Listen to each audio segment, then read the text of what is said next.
যদি বাংলাদেশে গণ অভ্যুত্থানের কারণে কোনো দল কিংবা কোনো গোষ্ঠী কোনো সুযোগ সুবিধা পেয়ে থাকে, এটার নাম হলো বিএনপি।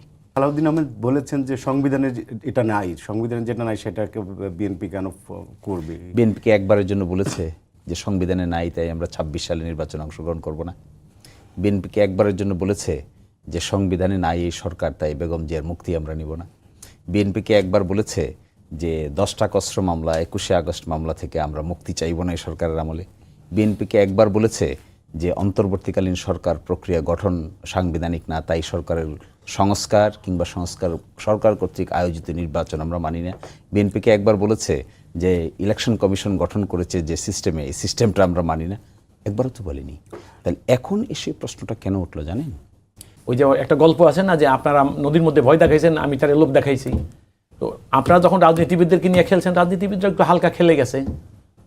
অত রাজনীতিবিদদেরকে তো এত বোকা মনে করার কোনো কারণ নাই। আজকে মহামান্য রাষ্ট্রপতি এই কথা বলতেন যদি বিএনপি শপথ নিত? বলতে পারতেন? পারতেন না।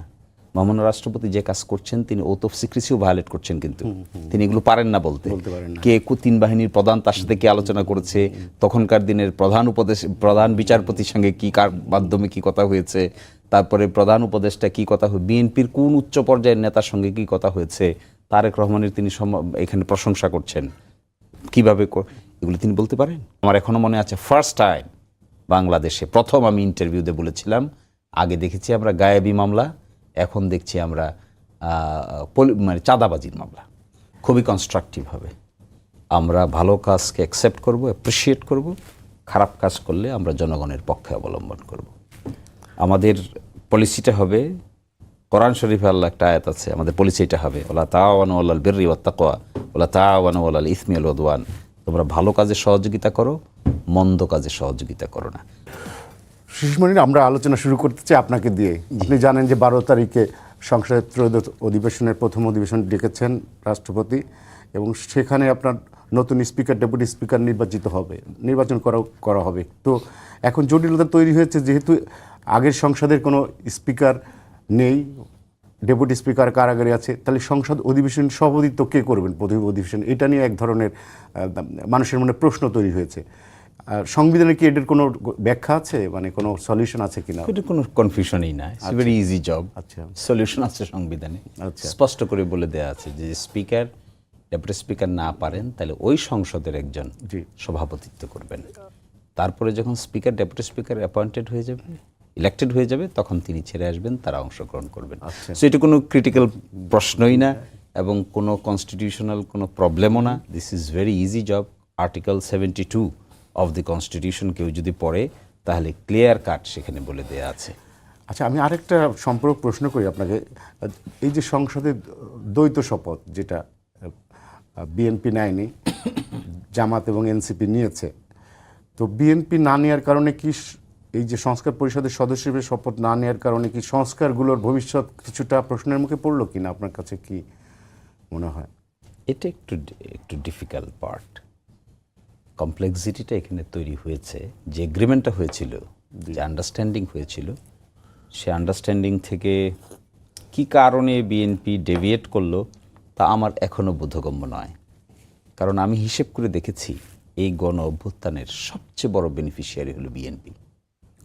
যদি বাংলাদেশে গণ অভ্যুত্থানের কারণে কোনো দল কিংবা কোনো গোষ্ঠী কোনো সুযোগ সুবিধা পেয়ে থাকে, এটার নাম হলো বিএনপি।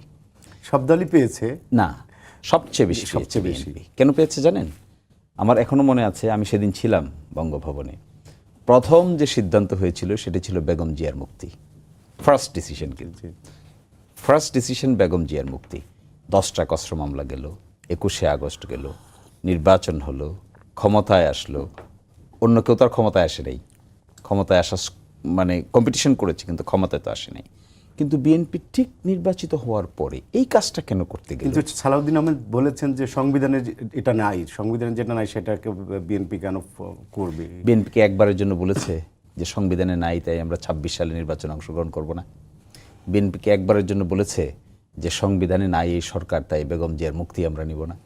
বিএনপিকে একবার বলেছে যে 10টা কসর মামলা 21শে আগস্ট মামলা থেকে আমরা মুক্তি চাইব না এই সরকারের আমলে? বিএনপিকে একবার বলেছে যে অন্তর্বর্তীকালীন সরকার প্রক্রিয়া গঠন সাংবিধানিক না, তাই সংস্কার কিংবা সরকার কর্তৃক আয়োজিত নির্বাচন আমরা মানি না। বিএনপিকে একবার বলেছে যে ইলেকশন কমিশন গঠন করেছে যে সিস্টেমে, এই সিস্টেমটা আমরা মানি না, একবারও তো বলিনি। তাহলে এখন এসে প্রশ্নটা কেন উঠলো জানেন? এই প্রশ্নটা উঠেছে, বেটার হতো আমি যদি বিএনপির জায়গা আমাকে বসাইতাম, তাহলে আমি দুইটার যে কোনো একটা কাজ করতাম। যদি শপথ নাও নিতে হতো, সেইটাও আমরা অভ্যুত্থানপন্থী দলগুলোর সঙ্গে আলোচনা করে একটা কনসেনসাসের ভিত্তিতে নেওয়া উচিত ছিল। তাহলে এখন যে ক্রাইসিস, শপথ না নেওয়ার কারণে কতগুলো মেসেজ গেছে বাজারে। কি মেসেজ গেছে?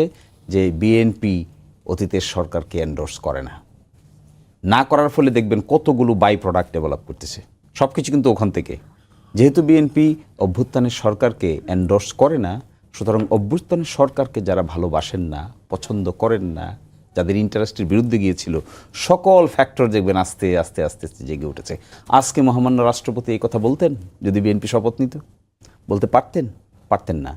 মহামান্য রাষ্ট্রপতি যে কাজ করছেন, তিনি ওথ অফ সিক্রেসিও ভায়োলেট করছেন, কিন্তু তিনি এগুলো পারেন না বলতে।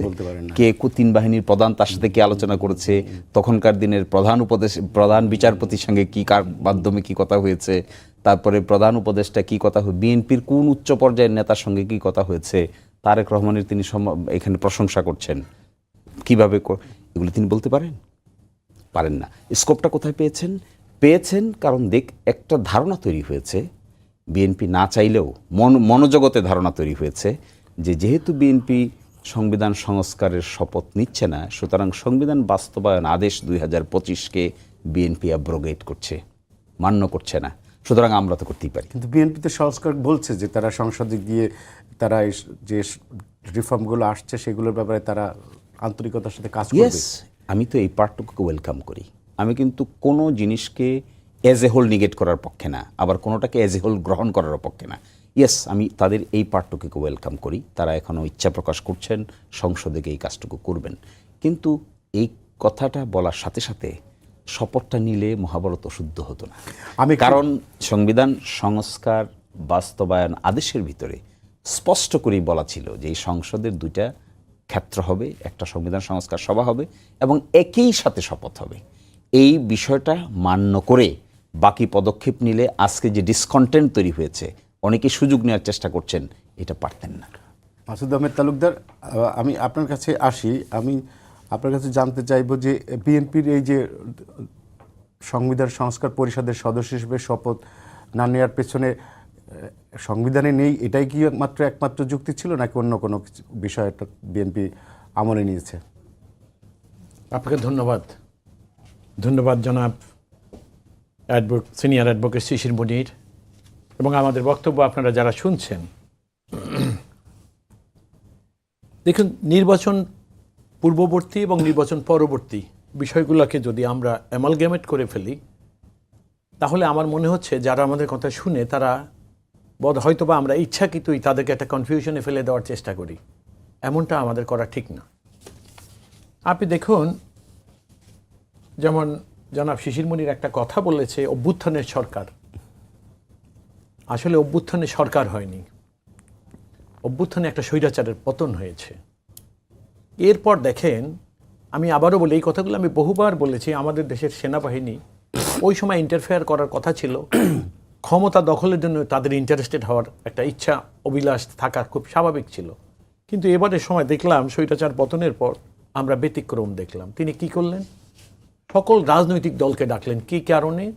যে এই দেশের মালিক হলো জনগণ, যেটার জন্য সকল দল অর্থাৎ সকল রাজনৈতিক দল মিলিতভাবে স্বৈরাচারের বিরুদ্ধে আন্দোলন করেছিলেন। উদ্দেশ্য কি ছিল? যে জনগণের মালিক, এই দেশের মালিক জনগণ এবং জনগণের অধিকার জনগণের কাছে ফিরিয়ে দেওয়া। এবং সেই অনুসারে রাজনীতিবিদদেরকে তিনি ডাকলেন। রাজনীতিবিদরা আলাপ আলোচনা করে একটা কনসেনসাসে পুষলেন এবং একটা সরকার এদেশে জন্ম নিল। সেই সরকার কিন্তু বেআইনি না, এটা নিয়ে অনেক আলোচনা হয়েছে, অনেক কথা হয়েছে। একটা সাংবিধানিক সরকার রাষ্ট্র ক্ষমতায় বসছে। তারা এসে কি করলেন? একটা যুক্তিসঙ্গত সময় নির্বাচন দিলেন এবং এই সরকার সকল রাজনৈতিক দলকে নিয়ে কি করলেন?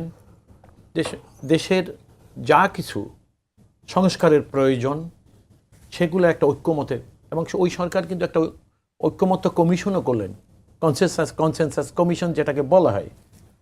তারা কি করলেন, রাজনীতিবিদদের সঙ্গে আলোচনা করেই কিন্তু টার্মসগুলোকে ফিক্সড করলেন এবং সকল রাজনীতিবিদ ঐক্যমত্য পোষণ করলেন এইভাবে।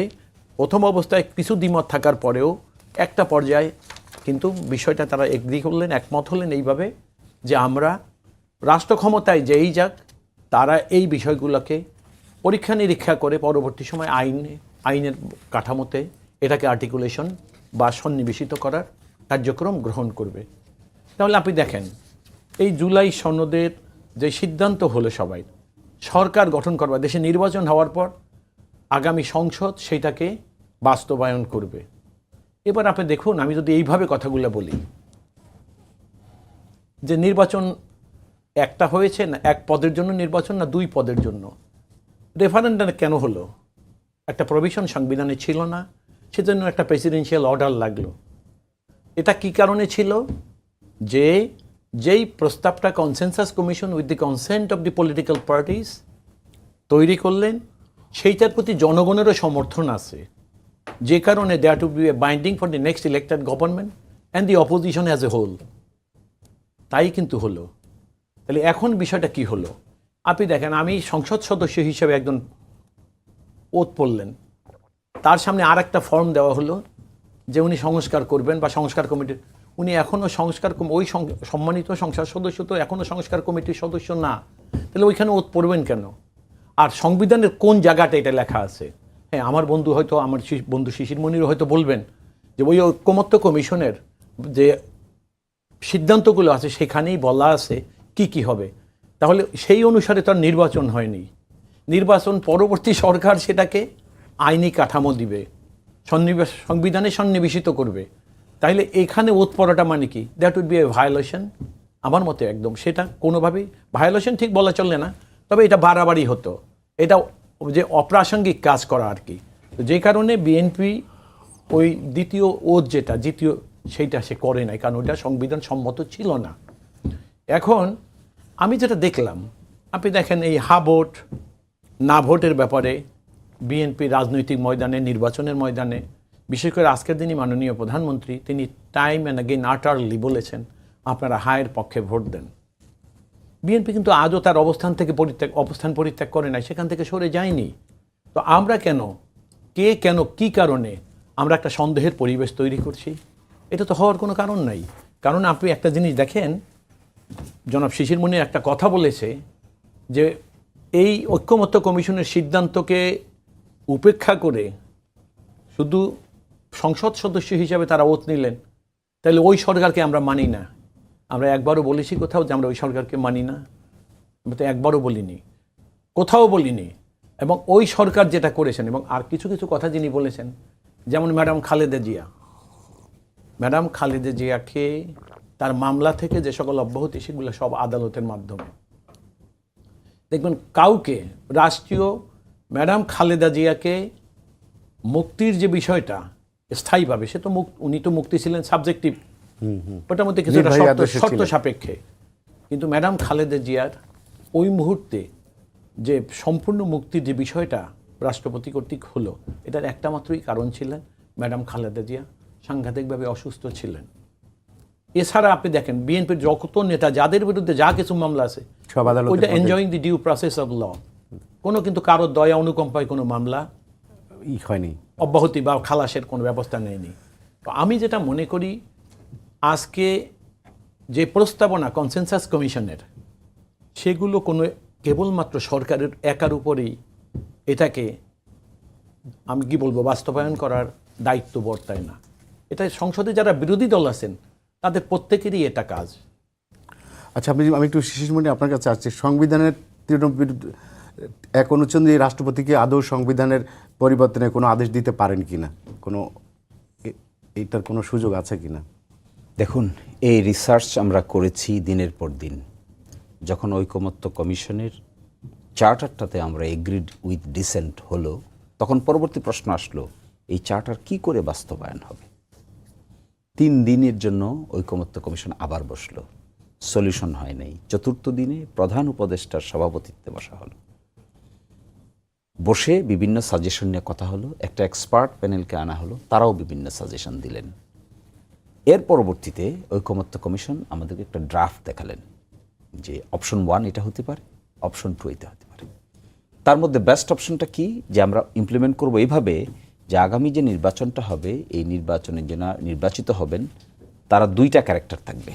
একটা ক্যারেক্টার থাকবে, আইনে লেখা আছে কিন্তু, জুলাই সনদ বাস্তবায়ন আদেশ 2025 আইনে লেখা আছে, এটা 13ই নভেম্বর জারি হয়েছে। সেখানে স্পষ্ট করে লেখা আছে যে সংসদ সদস্যদের 2টো ক্যারেক্টার থাকবে। একদিকে তারা সংবিধান সংস্কার সভার সদস্য হবেন, একইভাবে তারা সংসদেরও সদস্য হবেন। সংবিধান সংস্কার সভার সদস্য যারা হবেন তারা 180 দিনের মধ্যে এই কর্মটা সম্পাদন করবেন এবং একই দিনে শপথ অনুষ্ঠিত হবে। যে ব্যক্তি সংসদ সদস্যদের শপথ পড়াবেন সেই ব্যক্তিই সংবিধান সংস্কার সভার শপথ পড়াবেন। ওই আইনের পিছন দিয়ে একটা শিডিউল যুক্ত করে শপথটাও অ্যাড করে দেওয়া হলো। তাহলে এটা তো আইন, রাষ্ট্রপতির আদেশ জারি হলো। এই রাষ্ট্রপতির আদেশটাকে নির্বাচনের পরে ভায়োলেট করা হলো। আমি বলছি এটা মিসট্রাস্ট হয়েছে, এটা করা উচিত হয়নি। সেকেন্ড, আপনি বলছেন 93-তে এটা জারি করা যায় কিনা। তখন আসলো যে আমরা একটা অস্বাভাবিক পরিস্থিতির মধ্য দিয়ে আছি। 93 এর অধীনে অর্ডিন্যান্স জারি করা যায়, যে অর্ডিন্যান্সগুলোর মাধ্যমে সংবিধানকে সংশোধন করা যায় না। অন্য সব আইন করা যাবে কিন্তু সংবিধান সংশোধন করা যাবে এইরকম কোনো আইন রাষ্ট্রপতি 93-তে জারি করতে পারবেন না। কিন্তু যে আদেশটা সংবিধান সংস্কার সভার দেয়া হচ্ছে এটা তো সংবিধান সংস্কারের শপথ নেওয়ার কথা বলা হচ্ছে। গণভোট যে দেওয়া হচ্ছে এটা তো সংবিধানের ভিতরে এরকমের গণভোটের কনসেপ্ট নাই। এরকম গণভোট দিয়েছিলেন রাষ্ট্রপতি, শহীদ রাষ্ট্রপতি জিয়াউর রহমান। তখনও সংবিধানে গণভোটের বিধান ছিল না। তো আমরা একটা গণভোটের বিধান দিচ্ছি একটা আদেশের মাধ্যমে, সেটা তো 93-তে দেওয়া যায় না। তখন প্রশ্ন আসলো, বাংলাদেশে একবার 72-তে যখন সংবিধান প্রণয়ন সভা বসেছিল গণপরিষদ, এরপরে স্বল্পতম সময়ের জন্য একটা প্রভিন্সিয়াল কনস্টিটিউশনাল অর্ডার জারি করা হয়েছিল। তখন এসে দেখা গেল রিসার্চ করে ওই সময়ের ভিতরে বেশ কিছু রাষ্ট্রপতির আদেশ জারি হয়েছে, যে আদেশের মাধ্যমে দেশের বিভিন্ন গুরুত্বপূর্ণ সিদ্ধান্ত নেওয়া হয়েছে। আপনি ঢাকা ইউনিভার্সিটি অর্ডার 1973, তো ঢাকা ইউনিভার্সিটি অর্ডার কেন হওয়ার কথা ছিল তো Dhaka university ordinance. Dhaka university এই অর্ডার আজও দেখবেন অর্ডার রয়ে গেছে। অর্ডিন্যান্স হলে 60 ডেজের ভিতরে পার্লামেন্টে তুলে 30 ডেজের ভিতরে পার্লামেন্টে তুলে আপনাকে এটাকে অ্যাপ্রুভ করতে হবে। তখন দেখা গেল এক্সপার্টদের নিয়ে বসে, ইয়েস, এরকম প্রায় নিয়ার অ্যাবাউট 70 অর্ডার আছে বাংলাদেশে যেখানে জারি করা হয়েছিল রাষ্ট্রপতির আদেশে, 93 এর মধ্যে নয়। তখন অপিনিয়ন আমরাও দিলাম, এক্সপার্টরাও দিল, ঐকমত্য কমিশন দিল, তাহলে এই প্রভিশন আমরা অ্যালাউ করতে পারি এখানে, যেহেতু আমরা সাংবিধানিক বিধানকে ভায়োলেট করছি। কিভাবে? রেফারেন্ডামের আয়োজন করছি। রেফারেন্ডাম তো বর্তমান সংবিধানে নাই, কিন্তু আয়োজন তো করা হচ্ছে রেফারেন্ডামের। আমরা 2টো সংস্কার সবার কথা বলছি, এটা তো সংবিধানে নাই। সুতরাং আমরা এখানে নিতে পারি রাষ্ট্রপতির আদেশের, 93 এর অধীনে নয়। সেই জন্য এটাকে সংবিধান সংস্কার বাস্তবায়ন আদেশ হিসেবে জারি করা হলো, অর্ডিন্যান্স হিসেবে নয়। আসাদ আহমেদ তালুকদার, এই যে জুলাই সনদে বিএনপি নোট অফ ডিসেন্ট দিছে, তার মানে কি বিএনপি তাহলে এখন মানে সংসদে বিএনপির 2/3 মেজরিটি আছে, তা বিএনপি আন্তরিক না হলে জুলাই সনদ বাস্তবায়ন হবে না। তো সেক্ষেত্রে বিএনপির ভূমিকাটা কি থাকবে আপনার কাছে? দেখুন, একটা জিনিসের বাস্তবতা আমাদের সম্মুখে অচিরেই আসবে। এটাকে অনুমান করে বিভ্রান্তি তৈরি করার কোনো সুযোগ আছে? বিএনপি সকল প্রস্তাবনায় নোট অফ ডিসেন্ট দিয়েছে বা অস্বীকৃতি জানিয়েছে গ্রহণ করতে, এটা কি ঠিক? এটা ঠিক না, ঠিক না সবগুলো, কিছু কিছু ক্ষেত্রে। কিছু কিছু। এবং দেখেন বিএনপি সেটাকে ডিফেন্ডও করছে, জাস্টিফাই করার চেষ্টাও করেছে। আপনি লক্ষ্য করবেন যে ঐকমত্য কমিশনে আমাদের জনাব সালাউদ্দিন আহমেদ যেতেন এবং তিনি এত চমৎকারভাবে চুলছেরা বিশ্লেষণ করতেন, কেন দ্বিমত পোষণ করছেন তাও বলতেন। কিন্তু একটা পর্যায়ে দেখেন বিএনপি রাজনীতি করার কারণে, দেশের মানুষের কথা ভাবার কারণে বিএনপি কিন্তু ডিসেন্ট দেওয়ার পরেও যখন বিষয়টা একরকম, তখন কিন্তু বিএনপি নির্বাচনে যাওয়াকালীন সময় সেটাকে মেনে নিয়েই রেফারেন্ডাম পিও অর্ডার, এটা কিন্তু ছিল কেবলমাত্র একটা রেফারেন্ডামের জন্য। এবং আপনাকে আমি পরিষ্কার বলতে চাই, জনাব শিশিরমণি তো এটা আরও পরিষ্কার ধারণা রাখেন, যে পিও অর্ডারটায় ইট ওয়াজ নট অ্যান অর্ডিন্যান্স। যদি অর্ডিন্যান্সও হতো, পার্লামেন্ট, যেটা জনাব শিশিরমণিরও বললেন, তাহলে এটা সাবসিকুয়েন্টলি এটা লতে কনভার্ট হতো, সংসদ সেটা করতে বাধ্য থাকতেন, অথবা পরীক্ষা নিরীক্ষা করে বাদও দিতে পারতেন। কিন্তু মজার ব্যাপার হলো প্রেসিডেন্সিয়াল অর্ডার যেটা ছিল সেটা ছিল অনলি ফর রেফারেন্ডাম। কেবলমাত্র রেফারেন্ডামে থাকার পরে আমাদের দুর্ভাগ্যটা কোথায় জানেন, আমরা একটা ভুল জিনিস নিয়ে সামনে, সত্য বলে একটা ওই যে কী বলে মিস্টেক ইন বিলিভ যেটাকে বলা হয় ইংরেজিতে, আমরা সেই রকম বোধহয় একটা ভুল করতে যাচ্ছি। প্রস্তাবনাগুলো আজ পর্যন্ত আইনের মর্যাদা অর্জন করেনি। জাতীয় সংসদ নির্বাচন হয়েছে আমাদের দেশের সংবিধান অনুসারে, সেই সংবিধান অনুসারে কেবলমাত্র তাদের পরিচয় যখন সংসদ সদস্য হলো, তারা কিন্তু সবাই সংসদ সদস্য হিসাবেই। বাড়তি কাজটা যেটা আজকে যারা বিরোধী দলে তারা যেটা করলেন, সেটা কিন্তু নির্বাচনের সঙ্গে কোনো সম্পৃক্ততা নাই। আর সংবিধান অনুসারে নির্বাচিত সংসদ সদস্যরা শপথ করবে। এখানে কি করলেন, বিরোধী দলের সম্মানিত সদস্যরা যেটা করলেন, তারা আইনের মর্যাদা অর্জন করে না এমন একটা বিষয় থেকে একটা প্রস্তাবনাকে এনে তারা আইনের সমমর্যাদা দিয়ে একটা প্রচারণা চালাচ্ছে, এই বলে যে না ওইটা আমরা এক হয়েছিলাম এটা to convert into a legal framework. আমাদের এইটাই তো, কিন্তু আমরা কি ওইখানে কনফার্ম হয়ে আসছি যে আমরা এটাকে এখনই আইন হিসাবে মেনে নেব? তাহলে রেফারেন্ডামের কি দরকার ছিল? রেফারেন্ডামটা করা হয়েছে এই কারণে, আমি এই কথাটা সবসময় বলছি, আমি আজও এই কথাটা বলবো, যে আমাদের দেশে রাজনীতি এবং অরাজনীতির ব্যক্তিদের মধ্যে একটা দ্বন্দ্ব দীর্ঘদিন যাবত চলছে। এই যেমন ইউনূস সরকারের দিকে আপনি তাকান, 1/11 যখন আসে ইউনূস সরকার কিন্তু রাষ্ট্র ক্ষমতার প্রতি তার একটা আগ্রহ তৈরি হয়েছিল, কোনো এক পথে তিনি আবার যে পথ থেকে এসেছেন সেই দিকে ফেরত গেছেন। এবারে তারা এদের একটা ধারণাই হলো রাজনীতি করা মানুষরা অপেক্ষাকৃত অকর্মাণ্য। সব রাজনীতি, সব ভালো সমাজনীতি, দেশের উন্নতি, এগুলো অরাজনৈতিক ব্যক্তিরা রাজনীতি ব্যক্তিদের চাইতে খুব ভালো বুঝে। সে কারণে দেখেন, যখন সকল পলিটিক্যাল পার্টি যারা জনগণকে প্রতিনিধিত্ব করে তারা যখন একটা কনসেনসাসে পুষলেন, এরপরে কনসেনসাসে পোষার পরে সেইখানে তাদের উপরে এই রেফারেন্ডাম বিনা কারণে অর্থ অপচয় এবং একটা রেফারেন্ডাম করালেন মানুষের সাথে এমনভাবে একটা করে, মানুষ হা বা না যে যেটাই ভোট দিয়েছে কেনা তারা কিন্তু বুঝতে পারে না তারা হা কেন বললেন অথবা না কেন বললেন। খুব শিক্ষিত মানুষের পক্ষে ওইটা বোঝা খুব কঠিন একটা কাজ ছিল। তাইলে বিষয়টা কি দাঁড়াইলো, এই যে রেফারেন্ডামটার কোনো প্রয়োজন ছিল না, কেন করাইলো? এটা করাইলো এই জন্য একটা অযৌক্তিক চাপ রাজনীতিবিদদের উপরে দিলেন। এখন রাজনীতিবিদরা তো সবসময় ওই যে একটা ইংরেজি কথা আছে না, যে politician knows what will be happening tomorrow, if not happen even then they can justified what not happen, why not happen. এই সময় অনেকেই দেখবেন আপনারা বলে থাকেন যে যদি ওই সময় আপনারা আটারলি এরকম কিছু বলতেন বা বিরোধিতা করতেন। দেখুন, এই দেশের সকল রাজনৈতিক দলের আপনি দেখেন নির্বাচনের তফসিল ঘোষণার পর অনেক কিছু কিন্তু বলেছে এই জামাত যারা আজকে বিরোধী দল বা তাদের জোট, আমি শেষ করে দিচ্ছি, তারা এইভাবে বলছে যে এই জিনিসগুলো না করলে নির্বাচনে যাব না, কিন্তু আপনি দেখেন নির্বাচন কিন্তু তারা ত্যাগ করে নেয়। সেটাই আমি শিশির মনির আপনার কাছে আসি, সেটা হলো যে একটু অন্য প্রসঙ্গে কথা বলি। অন্তর্বর্তী সরকার সময় মামলার যেসব মামলা ছিল সেগুলো আবার যাচাই বাছাইয়ের সিদ্ধান্ত নিয়েছে বর্তমান সরকার। এক্ষেত্রে জামাতের অবস্থান কি হবে? না, অফকোর্স আমরা কোনো বেআইনিভাবে কাকে হয়রানি করার পক্ষে না, আমরা তখনই বলেছি। কিন্তু অন্তর্বর্তী সরকারের এই কর্মকাণ্ডের সময়ে বিভিন্ন ব্যক্তি আমরা দেখেছি বিভিন্ন মামলা করে অনেকের বিরুদ্ধে চাঁদাবাজি করেছে, অর্থ আদায় করেছে। এবং আমার এখনও মনে আছে ফার্স্ট টাইম বাংলাদেশে প্রথম আমি ইন্টারভিউতে বলেছিলাম, আগে দেখেছি আমরা গায়েবী মামলা, এখন দেখছি আমরা চাঁদাবাজির মামলা। অনেককে আসামি করা হয়েছে যারা এই সমস্ত ঘটনার সঙ্গে যুক্ত নাই, কিন্তু আবার টাকা দিলে তাদের নাম নিচে গিয়ে এফিডেভিট করে বলা হতো কোর্টে। এগুলো আমরা দেখেছি। দেখে আমি নিজেও, আমার মনে আছে, আইন মন্ত্রণালয়ের পক্ষ থেকে মিটিং ডাকা হলো, আমরা সেখানে গেলাম।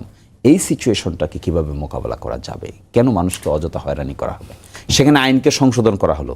সংশোধন করে সিআরপিসিতে একটা সংশোধনী এনে বলা হলো এই সমস্ত ক্ষেত্রে যদি দেখা যায় কাউকে হয়রানি করা হচ্ছে, কাউকে অযথা মামলার আসামি করা হচ্ছে, তাহলে পুলিশ একটা অন্তর্বর্তী রিপোর্ট দিয়ে তাকে মামলা থেকে বাদ দিয়ে দিতে পারবে। বাংলাদেশের সিআরপিসিতে এই যে ধারণা, এই ধারণা কিন্তু তখনকার দিনের অ্যাটর্নি জেনারেল, এখন যিনি ল মিনিস্টার হয়েছেন, তিনি ছিলেন সেই মিটিংয়ে, সারা হোসেনরা ছিলেন মিটিংয়ে, আমরা ছিলাম মিটিংয়ে, বাংলাদেশের সকল ক্রিমিনাল লয়াররা সেই মিটিংয়ে হাজির ছিল, আইজিপি হাজির ছিল। সকল আলাপ আলোচনা করে ল মিনিস্ট্রির পক্ষ থেকে এই উদ্যোগ নেওয়া হয়েছিল। Of course I am not in favour of harassing anybody. আমরা দেখেছি তো গায়েবী মামলা কী করে মানুষকে হয়রানি করা হয়, এটা আমরা পক্ষে নই, কখনোই পক্ষে নই। একটা কথা শুধু বলতে চাই, মাই লার্নের সিনিয়র ফ্রেন্ড তিনি বলেছেন যে প্রেসিডেন্সিয়াল অর্ডারটা আইনের মর্যাদা পায়নি, এটা কনসেপ্ট ইজ নট রাইট। আইনের মর্যাদা পেয়েছে। Presidential order always a forceful law. Second বলেছেন যে জনগণ বুঝতে পারে নাই হা বা না এর মধ্যে কি ছিল। আপনি যদি শহীদ রাষ্ট্রপতি জিয়াউর রহমানের প্রশ্নটা দেখেন, আপনি দেখবেন শহীদ রাষ্ট্রপতি না, তখন তো শহীদ হন নাই, রাষ্ট্রপতি জিয়াউর রহমান কর্তৃক গৃহীত সকল নীতি পদ্ধতির সাথে আপনি একমত কিনা, দ্যাট ওয়াজ দি কোয়েশ্চেন। সকল নীতি পদ্ধতি কি? কয়টা নীতি পদ্ধতি? গণভোটে এরকম প্রশ্ন পৃথিবীর সব জায়গায় হয়। 24টা প্যাকেজকে একসাথে করে টার্কিতে হয়েছিল। একই সাথে order only for referendum, my learned friend বলেছেন, এটাও কারেক্ট না, ইটস নট কারেক্ট ইনফরমেশন। এটা কোনো রেফারেন্ডামের অর্ডার হয়নি। এই অর্ডার হয়েছে, রেফারেন্ডাম হলো একটা মাত্র সেকশনে বলা আছে যে একটা হবে, এখানে হা না ভোট হবে। রেফারেন্ডামের হা না ভোটে হা হলে কি হবে তার কনসিকুয়েন্সে বলা আছে। সংবিধান সংস্কার সভা কিভাবে গঠিত হবে তাও বলা আছে। প্রথম অধিবেশন কিভাবে হবে তাও বলা আছে। শপথ কিভাবে হবে তাই বলা আছে, এবং এটা ডিটেইল ছিল। আমি এক্সপেক্ট করি নাই যে বিএনপি এখান থেকে সরে আসবে। আমার মনে হয় একসাথে যদি এই কাজটা করা হতো তাহলে আজকে যে কনফিউশনগুলো রেইজ হয়েছে এগুলো কিছুই রেইজ হতো না। বিএনপি আরও কমফোর্টেবল হতো রাষ্ট্র পরিচালনায়। আসলে তালুকদার, এই যে অন্তর্বর্তী সরকারের সময় অনেকগুলো অর্ডিন্যান্স জারি করা হয়েছে, শতাধিক, এগুলোর ভবিষ্যৎ কি? সংসদ কি এগুলো কি রিপিল করবে? এগুলো কি পাশ করবে সংসদ? এগুলো কি অনুমোদন দেবে? বিএনপির ভূমিকা কি থাকবে? নাকি কিছু রিভিউ করবে? আমি আপনার এখানে এই কথায় আসার আগে একটু একটা দুইটা কথা একটু বলে নেই। দেখুন, এই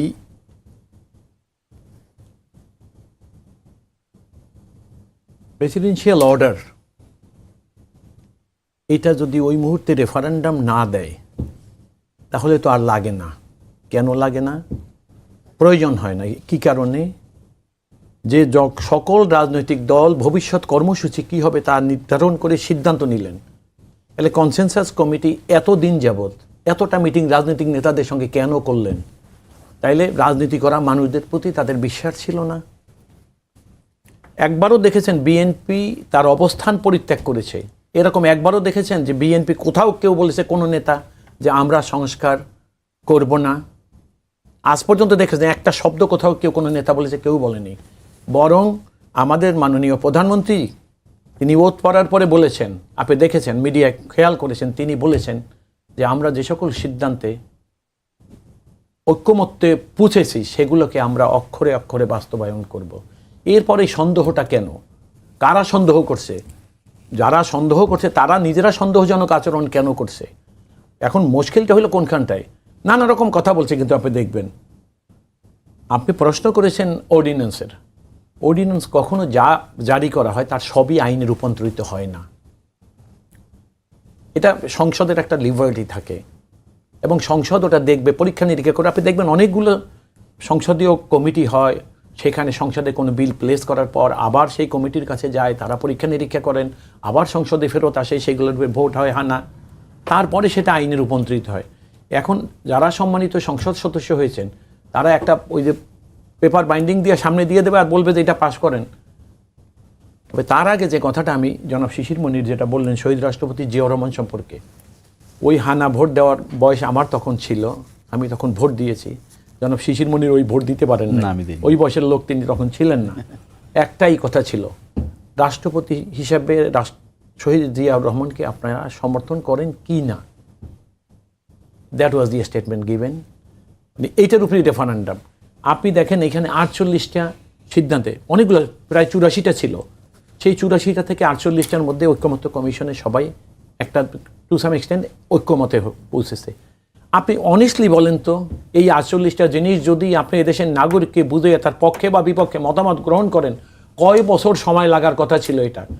এখন এইটা এক ধরনের চালাকি। আমি আবারও বললাম আপনাকে, ওই যে সরকার যেটা করেছে এবং একটা অরাজনৈতিক শ্রেণীকে এনে সরকারের মধ্যে যাদের খুব আধিপত্য বা প্রাধান্য ছিল, তারা রাজনীতিবিদদেরকে আষ্টে পিষ্টে বেঁধে ফেলতে চেয়েছিল। রাজনীতিবিদরা তো এত বোকা না। ওই যে একটা গল্প আছে না যে আপনারা নদীর মধ্যে ভয় দেখাইছেন, আমি তার লোভ দেখাইছি। তো আপনারা যখন রাজনীতিবিদদেরকে নিয়ে খেলছেন, রাজনীতিবিদরা একটু হালকা খেলে গেছে। অত রাজনীতিবিদদেরকে তো এত বোকা মনে করার কোনো কারণ নাই। তো সেই জন্য আমি যেটা বলছি, সব কিছু আইনের রূপান্তরিত হওয়ার মতো যোগ্যতা যদি অর্ডিন্যান্সে থাকে তাহলে সেগুলো অবশ্যই হবে। আচ্ছা, কিন্তু যেটার মর্যাদা পাওয়ার মতো না, সেগুলা সংসদ, তাহলে সংসদ নির্বাচন কেন হলো? যে অন্যের বানানো সব কিছুই যদি তারা D2 মেরে চলে যায়, তাহলে এই সংসদ কি করবে? তাদের মর্যাদা বা যোগ্যতাটার সাক্ষ্য তারা কিভাবে রাখবেন? শিশুমণি, আমাদের হাতে আর সময় নেই, 2 মিনিটে আপনি যদি বলেন যে এই নতুন সংসদে বিরোধী দলের ভূমিকা, জামাতের অবস্থান কেমন হবে? খুবই কনস্ট্রাকটিভ হবে। আমরা ভালো কাজকে অ্যাকসেপ্ট করব, অ্যাপ্রিসিয়েট করব, খারাপ কাজ করলে আমরা জনগণের পক্ষে অবলম্বন করব। আমাদের পলিসিটা হবে, কোরআন শরীফে আল্লাহ একটা আয়াত আছে, আমাদের পলিসিটা হবে ওয়ালা তাআওয়ানু আলাল বিররি ওয়াত তাকওয়া ওয়ালা তাআওয়ানু আলাল ইসমি ওয়াল উদওয়ান। তোমরা ভালো কাজে সহযোগিতা করো, মন্দ কাজে সহযোগিতা করো না। সরকার, আপনি দেখবেন এইবারকার বিরোধী দল in the history of Bangladesh একটা কনস্ট্রাকটিভ রোলে যাবে। আমরা ইতিমধ্যে শ্যাডো গভর্নমেন্ট তৈরি করছি, shadow government we are forming. প্রতিটা মন্ত্রণালয়ের এগেনস্টে আমরা শ্যাডো মিনিস্টার দেব, রিসার্চ টিম থাকবে, স্পোকস পারসন থাকবে। গভর্নমেন্ট যেখানে ভুল করবে আমরা সেখানে তাদেরকে সংশোধন করে দেওয়ার চেষ্টা করব। শুধু তাই করব না, আমরা অল্টারনেটিভ কী হওয়া উচিত এটাও জাতির সামনে উপস্থাপন করব। আমরা দেখাতে চাইব যে in the history of Bangladesh Jamaat ইসলামী একটা কনস্ট্রাকটিভ অপোজিশনের ভূমিকায় অবতীর্ণ হয়েছে। রাষ্ট্র তো শুধুমাত্র সরকার চালায় না, উন্নত দেশে রাষ্ট্র বিরোধী দলও চালায়। এটা কি ফরম্যাট হতে পারে জাতি এতদিন দেখে নাই। That we are preparing. আমি আজকেও সারাদিন এটাই নিয়ে কাজ করেছি, গতকালকেও কাজ করেছি। We are forming in a new dimension in Bangladeshi politics. আমি এক্সপেক্ট করব বিএনপি বা সরকারি দল, বিরোধী দল বা 11 দলীয় জোট যে যেখানেই আছেন না কেন, এই রাষ্ট্রীয় মেকানিজমটাকে ম্যাচিউর করে তোলার জন্য যে ভূমিকা প্রয়োজন সেটিই রাখবেন, কেউই হটকারী ভূমিকা পালন করবেন না। এটা কি আপনাদের এই যে আপনি বললেন যে গঠনমূলক একটা রাজনীতি করে সে সংসদে ভূমিকা রাখবে, তো সেই ক্ষেত্রে কি আপনার এলাকায় যে দলগুলো আছে সেগুলোকে আপনাদের মতো করেই চলবে না, আপনাদের লিডারশিপ মেনে নেবে, নাকি তাদের আলাদা কোনো থাকবে?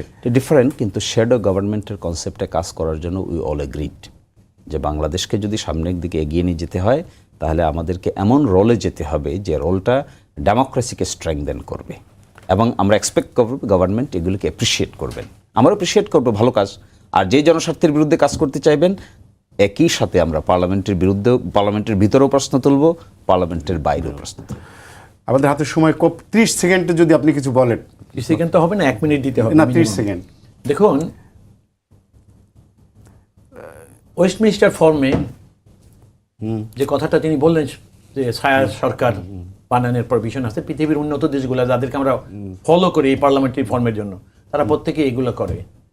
ব্যাপার হলো, এবং সবচেয়ে মজার হলো আজকের মাননীয় প্রধানমন্ত্রী কি চমৎকার করে বলে গেছেন। একটা ইন্টারভিউতে তাকে জিজ্ঞেস করা হয়েছিল যে সরকারের ইনক্লুশন হবে কিনা জামাতের, উনি বলছেন যে না, সরকারে যদি সকল বিরোধী দল এখন সরকারে চলে আসে আর পার্লামেন্টে একটা শক্তিশালী বিরোধী দল না থাকে, আমি শেষ করে দিচ্ছি, যদি বিরোধী দল না থাকে তাহলে সরকার হয়তো উদাসীন হয়ে যাবে। সেই জন্য সরকারকে দায়িত্বপূর্ণ। জনাব শিশির মনির এবং মাসুদ আহমেদ তালুকদার, আপনাদের জনকে ধন্যবাদ আমাদেরকে সময় দেওয়ার জন্য।